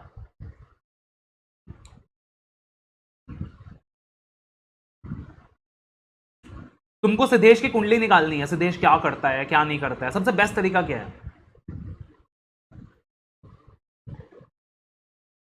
ख्याल में सबसे बेस्ट तरीका क्या है? दोस्तों के पास जाओ, सिद्धेश खुद ही बोल रहा है दोस्तों के पास जाओ, बाकी लोग भी बोलो भाई तुमको कुंडली निकालनी है सिद्धेश का, डायरेक्ट पूछ लो। किससे पूछो भाई? हम किससे पूछो? सिद्धेश से पूछोगे, सिद्धेश बताएगा। सिद्धेश से पूछोगे, हाँ भाई सिद्धेश, सिद्धेश बताएगा। सिद्धेश के आजू बाजू वालों से पूछो, पड़ोसियों से पूछो, दोस्तों से पूछो, घर वालों से पूछो, बाहर वालों से पूछो, एक्स से पूछो, प्रेजेंट वाले से पूछो। अब तुमको बिजनेस का ड्यू डिलिजेंस करना है तो अलग अलग लोगों से बात करो, कस्टमर से बात करो, सप्लायर से बात करो, बिजनेस पार्टनर से बात करो, एम्प्लॉय से बात करो। किससे बात करो? कस्टमर से बात करो, सप्लायर से बात करो, बिजनेस पार्टनर से बात करो, एम्प्लॉय से बात करो। Sanjana Singh astrology app download कर लो। उसके बाद एक रिस्क मैनेजमेंट अप्रोच लो। बोला आप क्या करो? एक रिस्क मैनेजमेंट अप्रोच लो। आप क्या करो? एक रिस्क मैनेजमेंट अप्रोच लो। रिस्क मैनेजमेंट अप्रोच का मतलब क्या है? ठीक है, आप एक रिस्क मैनेजमेंट अप्रोच लो, ठीक है।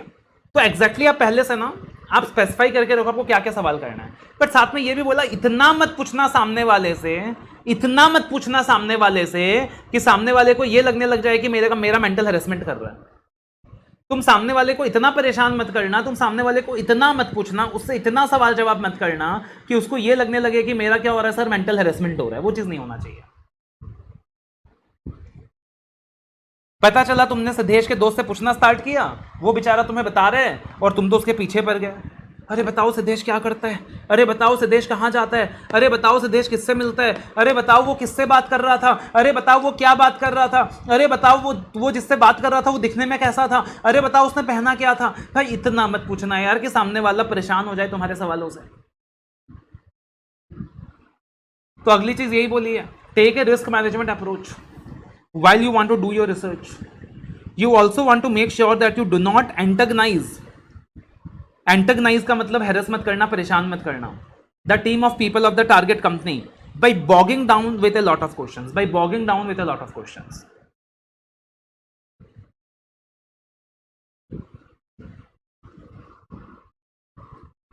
और एक कॉम्प्रिहेंसिव रिपोर्ट बना लो, और एक कॉम्प्रिहेंसिव रिपोर्ट बना लो। क्या बना लो बेटा? कॉम्प्रिहेंसिव रिपोर्ट बना लो, detailing the compliances of substantive risk oblique issues. एक कॉम्प्रिहेंसिव रिपोर्ट बना लो, detailing the compliances of substantive risk oblique issues.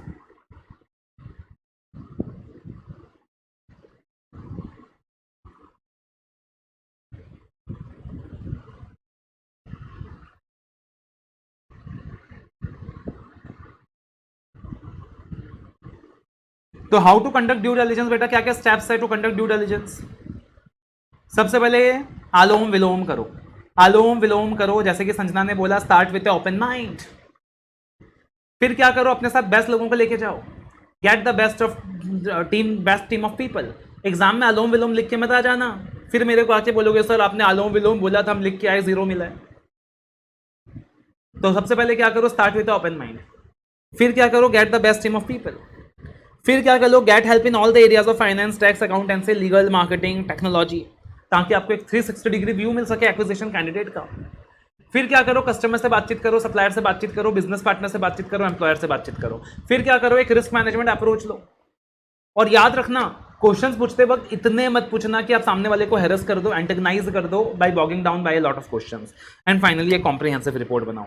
Comprehensive report में आप सारे कंप्लायंसेस वगैरह के बारे में बताओ, और जो भी इश्यूज वगैरह आपने आइडेंटिफाई किया है, रिस्क वगैरह आपने आइडेंटिफाई किया, उसके बारे में बताओ। ओके जी।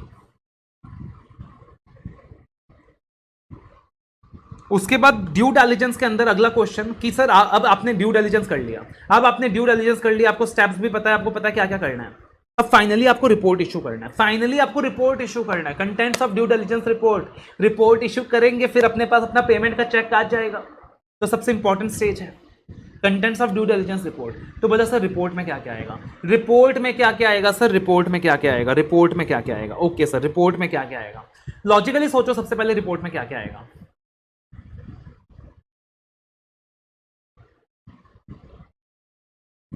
लॉजिकली सोचो यार, सबसे पहले रिपोर्ट में क्या क्या आएगा।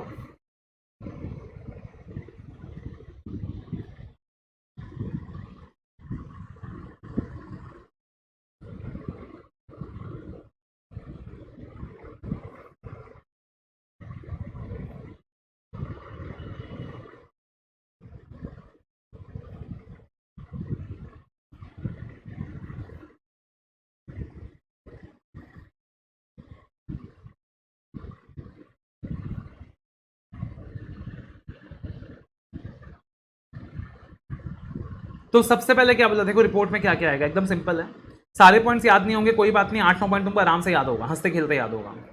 बोला सर रिपोर्ट में क्या क्या आएगा, बोला सबसे पहले सर आप क्या करो, सबसे पहले क्या करो, आपको रिपोर्ट बनाना है, आपको रिपोर्ट बनाना है। रिपोर्ट में आपको क्या देना है सर, सबसे पहले एग्जीक्यूटिव समरी। बोला जो बड़े लोग होते हैं ना यार, उनको समरी से मतलब होता है, तो आप एक एग्जीक्यूटिव समरी देके चलना। उसके अलावा एक इंट्रोडक्शन देके चलना, पहले माहौल बनाना, कोई भी रिपोर्ट बनाते हो तो पहले माहौल बनाना, सामने वाले का इंट्रोडक्शन देके चलना। फिर टारगेट कंपनी का बैकग्राउंड बताना, टारगेट कंपनी का बैकग्राउंड बताना, टारगेट कंपनी का बैकग्राउंड बताना, जो तुमने किया था ना, background of target company ascertain किया था। फिर अपने ड्यू डिलिजेंस का ऑब्जेक्टिव बता देना, ड्यू डिलिजेंस का ऑब्जेक्टिव बता देना, क्या करना, ड्यू डिलिजेंस का ऑब्जेक्टिव बता देना। फिर जो तुमने स्कोप आइडेंटिफाई किया था ड्यू डिलिजेंस का, तुमने ब्रीफ हिस्ट्री निकाला था ऑफ द टारगेट कंपनी, वो सारी चीजें भी अपने रिपोर्ट में बता देना, वो सारी चीजें भी अपने रिपोर्ट में बता देना। तो तुमने जो ब्रीफ हिस्ट्री निकाला था टारगेट कंपनी का, तो तुमने जो स्कोप अपना आइडेंटिफाई किया था, उन चीजों को भी क्या करना, अपने रिपोर्ट में बता देना। अब सर लॉजिकल सी चीज सोचो, ड्यू डिलिजेंस की रिपोर्ट में क्या आएगा, आपने क्या असेस किया था, कंपनी का एसेट्स, कंपनी का लायबिलिटीज, कंपनी का फाइनेंशियल स्टेटमेंट। तो जो जो आपने असेस किया था वो सारा कुछ आपके रिपोर्ट में आएगा कि नहीं, जो जो आपने असेस किया था वो सारा कुछ आपके रिपोर्ट में आएगा कि नहीं, बताना। जो जो आपने असेस किया था बेटा वो सारा कुछ आपके रिपोर्ट में आएगा कि नहीं आएगा, जो जो आपने असेस किया था बेटा वो सारा कुछ आपके रिपोर्ट में आएगा कि नहीं आएगा, आएगा। अब एकदम सिंपल सी चीज है, आपने जो भी असेसमेंट किया था कंपनी के एसेट्स का, वो रिपोर्ट में आ जाएगा। आपने जो भी असेसमेंट किया था कंपनी की फाइनेंशियल लायबिलिटीज का, वो भी आपके रिपोर्ट में आ जाएगा। क्या बात है सर, जो भी आपने असेसमेंट किया था कंपनी के एसेट्स का, वैल्यूएशन ऑफ एसेट्स का, वो आपके रिपोर्ट में आ जाएगा। जो भी आपने असेसमेंट किया था कंपनी की फाइनेंशियल लायबिलिटीज का, वो भी आपके रिपोर्ट में आ जाएगा। और स्पेशली यहां पे कौन सी लायबिलिटीज पता है, हिडन लायबिलिटीज। स्पेशली यहां पे कौन सी लायबिलिटीज पता है, hidden liabilities. That is other likely liability which is not provided in the books of accounts. Other likely liability which is not provided in the books of accounts. फिर और क्या आ जाएगा, assessment of the valuation of assets. Assessment of the valuation of assets कि आपके assets कौन कौन से हैं, आपने किसी एसेट के ऊपर अगर कोई चार्ज क्रिएट किया हुआ है, कोई मॉर्गेज क्रिएट किया हुआ है, कोई लीन क्रिएट किया हुआ है। फिर ये तो हो गया बैलेंस शीट के बारे में। अब बैलेंस शीट के बारे में देखना और क्या क्या होगा, ये पॉइंट्स ना कनेक्टेड है। फिर असेसमेंट ऑफ पॉसिबल लायबिलिटीज, यानी यहां किसकी बात हो रही है, कॉन्टिंजेंट लायबिलिटीज की बात हो रही है, कि आपने जो भी कॉन्टिंजेंट लायबिलिटीज का असेसमेंट किया है वो भी आपके रिपोर्ट में आ जाएगा। आपने जो भी कॉन्टिंजेंट लायबिलिटीज का असेसमेंट करा है वो भी आपके रिपोर्ट में आ जाएगा। अच्छा, एसेट्स माइनस लायबिलिटीज से क्या निकलता है, एसेट्स माइनस लायबिलिटीज से क्या निकलता है, आपने एसेट्स का असेसमेंट कर लिया, आपने लायबिलिटीज का असेसमेंट कर लिया। अब एसेट्स माइनस लायबिलिटीज से क्या निकलता है, आपने एसेट्स का असेसमेंट कर लिया बेटा, आपने लायबिलिटीज का असेसमेंट कर लिया, तो बताना एसेट्स माइनस लायबिलिटीज से क्या निकलता है, नेटवर्थ। तो अगला क्या, असेसमेंट ऑफ नेटवर्थ। अगला क्या, असेसमेंट ऑफ नेटवर्थ। तो 4 पॉइंट तो ऐसे ही हो गया यार, हंसते खेलते हैं। Assessment of assets, assessment of liabilities, assessment of future liabilities, assessment of net worth. ये सारे बैलेंस शीट वाले पॉइंट हो गए। अब P&L में चले जाओ। अच्छा, लायबिलिटीज में एक और है, लायबिलिटीज में एक और है, assessment of taxation and statutory liabilities. Assessment of taxation and statutory liabilities, मतलब बैलेंस शीट के 5 पॉइंट हो गए। 2 पॉइंट एसेट तुम्हारा, 1 पॉइंट एसेट का हो गया, 4 पॉइंट लायबिलिटी का हो गया। Assessment of valuation of assets और लायबिलिटीज का तो 4 पॉइंट हो गया। Assessment of financial liabilities, assessment of possible liabilities, assessment of taxation and statutory liabilities, 3 point हो गया लायबिलिटीज का। और फिर असेसमेंट ऑफ नेटवर्थ, तो बैलेंस शीट के 5 पॉइंट हो गए। फिर P&L में चले जाओ, असेसमेंट ऑफ ऑपरेटिंग रिजल्ट्स। फिर तुमने खाली प्रेजेंट के बारे में एनालिसिस किया था या फ्यूचर प्रोजेक्शन भी देखा था, फ्यूचर प्रोजेक्शन भी देखा था, तो comments on the future projection, ये भी रिपोर्ट में आ जाएगा। आपने कंपनी का जो भी स्वॉट एनालिसिस किया उसको भी रिपोर्ट में रेफर कर देना। आपने कंपनी का जो भी स्वॉट एनालिसिस किया आप उसको भी रिपोर्ट में रेफर कर देना। स्वॉट एनालिसिस क्या होता है बेटा, बचपन में पढ़ते थे। स्वॉट एनालिसिस क्या होता है बेटा, बचपन में पढ़ते थे। कोई कमेंट करके बताएगा स्वॉट एनालिसिस क्या होता है।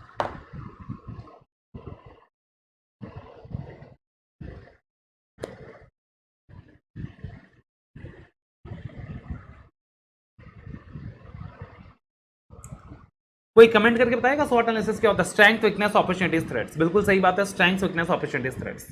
तो उन सारी चीज़ों का भी जो कमेंट जो भी आपने स्ट्रेंथ का एनालिसिस किया है, वीकनेस का एनालिसिस किया है, अपॉर्चुनिटीज़ का एनालिसिस किया है, थ्रेट्स का एनालिसिस किया है, वो सारा बता देना।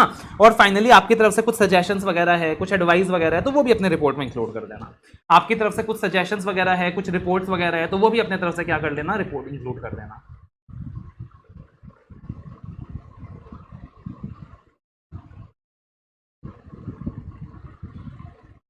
क्लियर है? तो आप बताना एकदम ये सारे पॉइंट्स याद रहेंगे कि नहीं रहेंगे, contents of due diligence report. तुम इसको ऐसे याद कर लो, देखो एक तो याद कर लो contents of due diligence report में ई आई एस पहले वो सब्जेक्ट था ना, ई आई एस, और प्लस असेसमेंट ऑफ के पॉइंट्स। ई आई एस मतलब executive summary introduction स्वॉट, executive summary introduction स्वॉट, और फिर क्या करना है आपको, असेसमेंट करना है। तो असेसमेंट आपको एसेट्स का करना है, असेसमेंट आपको लायबिलिटीज का करना है, लायबिलिटीज के 3 पॉइंट हो गए, असेसमेंट आपको नेटवर्थ का करना है, असेसमेंट आपको ऑपरेटिंग रिजल्ट्स का करना है।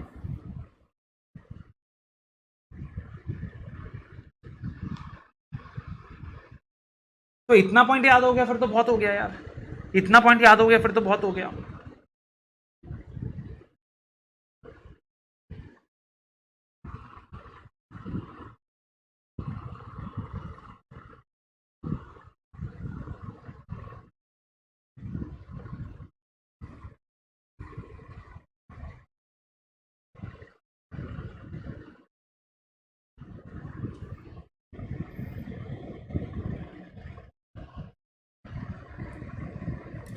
And the last question from the due diligence part, फिर अपन कल इन्वेस्टिगेशन करेंगे और फिर अपन इसके क्वेश्चंस वगैरह डिस्कस करेंगे। Last question from the due diligence part. अब देखना सर, जब आप एसेट्स को एग्जामिन कर रहे थे, एसेट्स जब लायबिलिटीज को एग्जामिन कर रहे थे, जब एसेट्स का एग्जामिनेशन कर रहे थे, तो उसके अंदर स्पेशल एरियाज कौन से थे, उसके अंदर स्पेशल एरियाज कौन से थे? उसके अंदर स्पेशल एरियाज था सर, एक तो आपके हो सकता है कि एसेट्स ओवर वैल्यूड हो, कंपनी ने एसेट का वैल्यूएशन ज्यादा दिखा रखा हो, या हो सकता है आपकी लायबिलिटीज हिडन हो, कंपनी ने कुछ लायबिलिटीज छुपा के रखी हो। तो how will you identify the over valued assets, how will you identify the hidden liabilities, how will you identify the over valued assets, how will you identify the hidden liabilities? आप जब due diligence वगैरह करोगे ना, तो ये तो आपके major focus के एरियाज होंगे कि हो सकता है कंपनी ने अपने एसेट्स का वैल्यूएशन भरा चढ़ा के दिखा रखा हो, या हो सकता है कंपनी ने अपनी लायबिलिटीज सप्रेस कर रखी हो। तो सर सबसे पहले हिडन लायबिलिटीज, सोचो सोचो सोचो, जब हम हिडन लायबिलिटीज की बात कर रहे हैं, सबसे पहला लायबिलिटी आपके दिमाग में क्या आ रहा? सबसे पहला आपके लायबिलिटी आपके दिमाग में क्या आ रहा? वो कौन सी लायबिलिटीज है जो हिडन हो सकती हैं? वो कौन सी लायबिलिटीज है जो हिडन हो सकती हैं?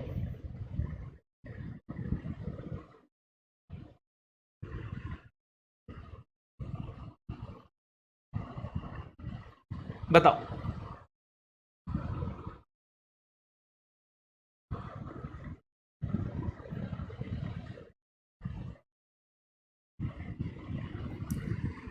वो कौन सी लायबिलिटीज है जो हिडन हो सकती हैं?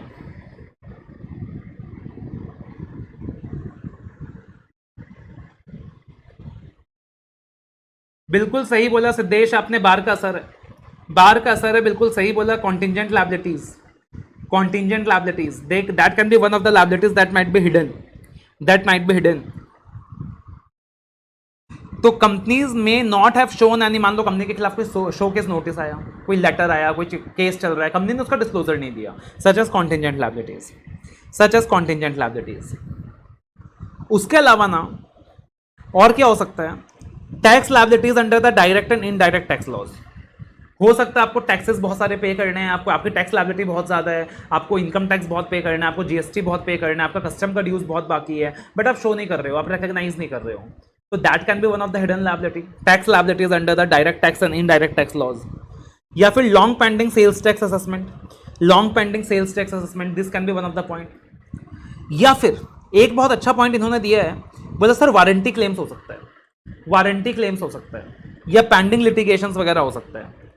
जैसे कि फॉर एग्जांपल वारंटी क्लेम मतलब क्या हो गया? वारंटी क्लेम मतलब क्या हो गया कि कंपनी ने वारंटी दे रखा है, कंपनी ने वारंटी दे रखा है। फॉर एग्जांपल आज एक लेट अस से होंडा एक नया कार लॉन्च करती है, तो होंडा एक नया कार लॉन्च करती है तो उसमें वारंटी देती है, कि अगले 1 साल तक, 2 साल तक, 3 साल तक कुछ भी इश्यू आएगा कार में तो हम लोग फ्री ऑफ कॉस्ट आपको क्या करेंगे, रिपेयर करके देंगे। तो हो सकता है कंपनी ने वहां वारंटी का फिगर कम दिखा रखो। अब कंपनी को क्या बनाना है, प्रोविजन फॉर वारंटी बनाना है। अब कंपनी को क्या बनाना है, प्रोविजन फॉर वारंटी बनाना है। तो हो सकता है कंपनी ने वहां प्रोविजन फॉर वारंटी कम बना रखी हो, लायबिलिटीज हाइड कर रहे हो, और might be some pending litigation hide कर रहे हो, और it might be liquidated damages for late delivery. Liquidated damages for late delivery एक एग्जांपल दिया हुआ है, जैसे कि डोमिनोज। जैसे अभी तो नहीं है डोमिनोज का वो सिस्टम, बट पहले डोमिनोज का क्या सिस्टम था पता है आपको? पहले डोमिनोज का क्या सिस्टम था? जब डोमिनोज नया नया आया था उसका क्या सिस्टम था कि आधे घंटे के अंदर आपको पिज्जा मिलेगा, अगर आधे घंटे में पिज्जा नहीं मिला तो डिलीवरी फ्री। आधे घंटे में आपको पिज्जा मिलेगा, अगर आधे घंटे में आपको पिज्जा नहीं मिला तो डिलीवरी फ्री। मतलब लेट डिलीवरी के ऊपर वो क्या कर रहे थे, आपको पेनल्टी दे रहे थे। अब तुम एक चीज बताना, अगर डोमिनोज ने ऐसा कोई पॉलिसी निकाला है liquidated damages for late delivery, तो बताना उस चीज को लेकर डोमिनोज को प्रोविजन भी बना के चलना चाहिए कि नहीं? उस चीज को लेकर डोमिनोज को लायबिलिटी भी रिकॉग्नाइज करनी चाहिए कि नहीं? यस और नो?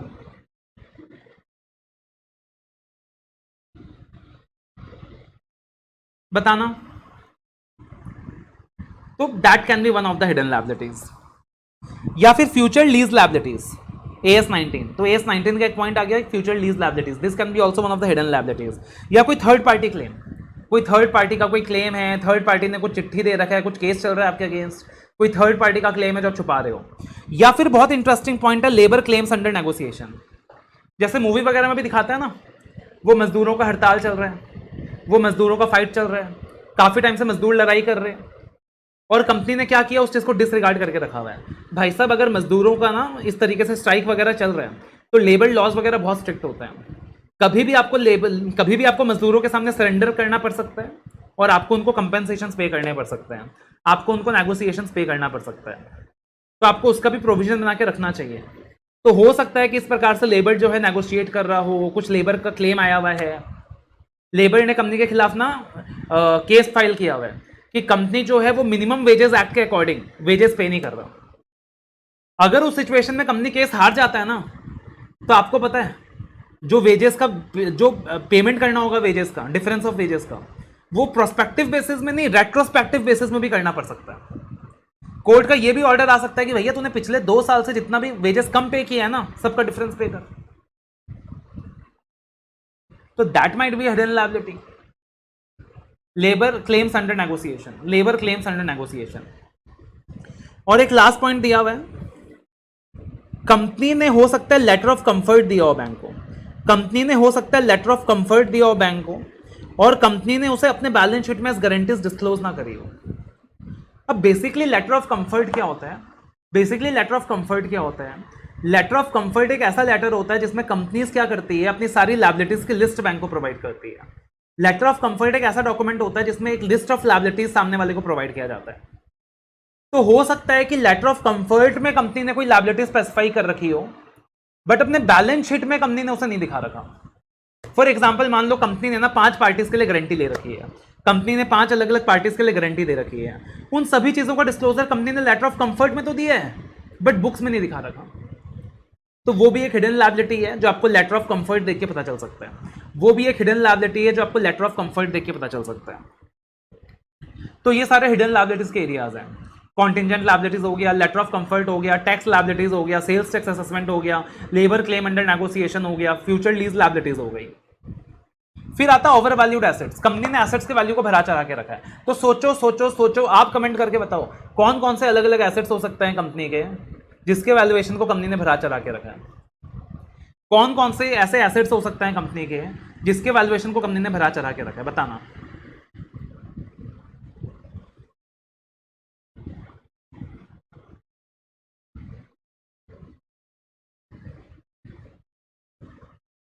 टेल मी, वो कौन कौन से एसेट्स हो सकते हैं ऐसे कंपनी के जिसके वैल्यूएशन को कंपनी ने भरा चढ़ा के रखा है।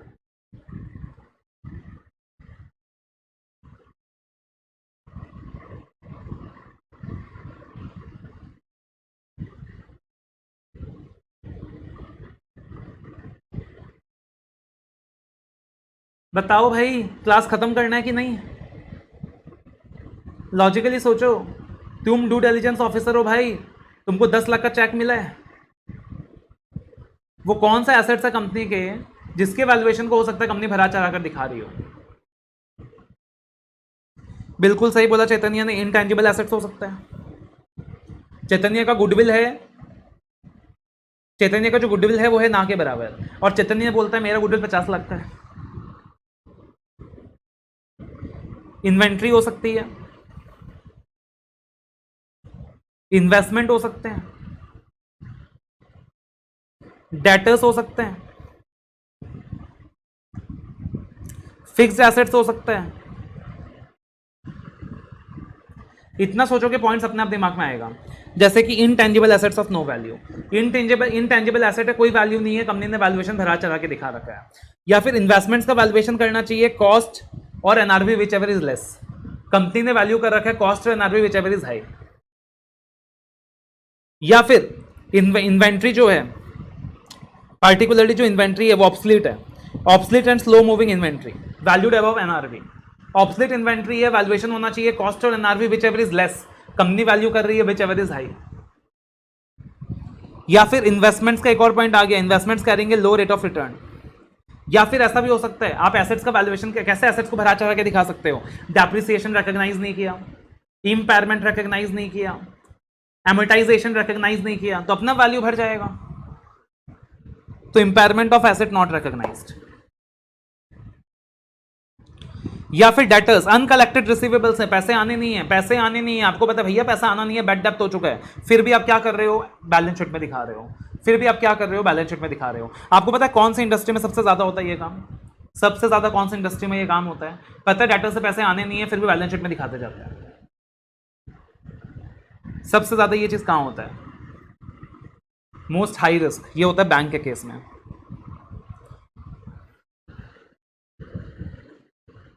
या फिर ऐसा हो सकता है litigated assets of no value, litigated assets and property. Litigated assets मतलब आपका कोई प्रॉपर्टी है जिसके खिलाफ केस चल रहा है, तो केस चल रहा है तो ऑटोमेटिकली उसका वैल्यू कम हो जाता है, बट आप फिर भी क्या कर रहे हो? फुल वैल्यूज में रिकॉर्ड कर रहे हो। या फिर एक और अच्छा पॉइंट दिया हुआ है, obsolete plant and machinery shown at higher value. Plant machinery obsolete हो चुका है, कोई काम का नहीं है, पूरा डेप्रिशिएट हो चुका है, फिर भी आप हायर वैल्यू में रिकॉग्नाइज कर रहे हो। या फिर आप अपने फॉरेन एक्सचेंज अर्निंग्स को पीएनएल में नहीं दिखाकर कैपिटलाइज कर रहे हो। आप अपने फॉरेन एक्सचेंज अर्निंग्स को पीएनएल में नहीं दिखा के क्या कर रहे हो? कैपिटलाइज कर रहे हो। तो उससे आप क्या कर रहे हो? अपने एसेट्स की वैल्यू को इन्फ्लेट कर रहे हो। उससे क्या कर रहे हो सर? एसेट्स की वैल्यू को इन्फ्लेट कर रहे हो। तो बहुत आसान है, it is very very simple, बहुत आसान है, it is very very simple. तो आई बिलीव क्लियर है हर किसी को। तो ये क्या हो गया? How to identify the hidden assets, hidden liabilities and overvalued assets.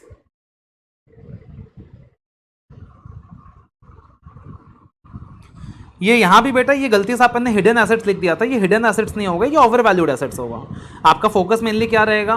Financial statements के अंदर एक्स्ट्राऑर्डिनरी आइटम्स पे रहेगा, ओवर वैल्यूड एसेट्स पे रहेगा, हिडन लायबिलिटीज पे रहेगा।